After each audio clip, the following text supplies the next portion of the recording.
Our galaxies lack some kind of chaos. We can fix this by adding a pinch of randomness. Let's start with the random step. Now our ellipses won't crowd so much.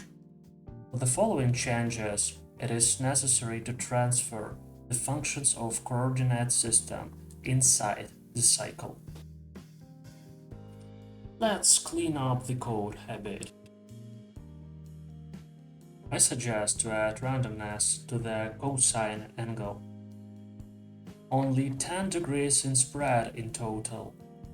That is, each new ellipse will have a new angle. Ellipses have become more rare because they are less likely to overlap each other. Let's add randomness to the rotate angle too. Cool. And let's change the coordinates of the center. Magnificent. To be continued.